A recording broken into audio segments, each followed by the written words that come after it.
టాలీవుడ్ ప్రముఖ డైరెక్టర్ రామ్ గోపాల్ వర్మ తెరకెక్కించిన వ్యూహం సినిమా విడుదలకు లైన్ క్లియర్ అయింది.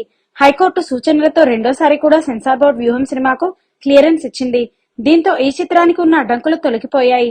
వ్యూహం చిత్రాన్ని ఫిబ్రవరి 16న విడుదల చేయాలని ప్లాన్ చేస్తున్నట్లు నిర్మాత దాసరి కిరణ్ తెలిపారు. వాస్తవానికి 2 నెలల క్రితమే వ్యూహం సినిమా సెన్సార్ పూర్తి చేసుకుని విడుదలకు సిద్ధమైంది. కానీ సినిమా విడుదలను నిలిపివేయాలని తెలంగాణ హైకోర్టులో టీడీపీ నేత నారా లోకేష్ పిటిషన్ దాఖలు చేయడంతో ఈ చిత్రం విడుదల అంశంలో జాప్యం ఎదురైంది. లోకేష్ పిటిషన్ తో హైకోర్టు మధ్యంతర ఉత్తర్వులు ఇచ్చి సినిమా విడుదలను గతంలో తాత్కాలికంగా నిలువరించింది. వ్యూహం సినిమాను మరొకసారి సమీక్షించి ఒక కమిటీని ఏర్పాటు చేసి మరొకసారి సెన్సార్ ఇవ్వాలని గతంలో కోర్టు తెలిపింది. కోర్టు నిర్ణయంతో మరోసారి వ్యూహం చిత్రానికి తాజాగా సెన్సార్ నిర్వహించారు.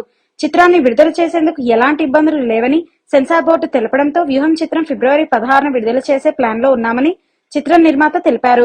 దివంగత నేత వైఎస్ రాజశేఖర రెడ్డి మరణం తర్వాత ఆంధ్రప్రదేశ్ రాష్ట్ర రాజకీయాల్లో జరిగిన పరిణామాల ఆధారంగా ఈ సినిమాను రామ్ గోపాల్ వర్మ తెరకెక్కించిన విషయం తెలిసిందే.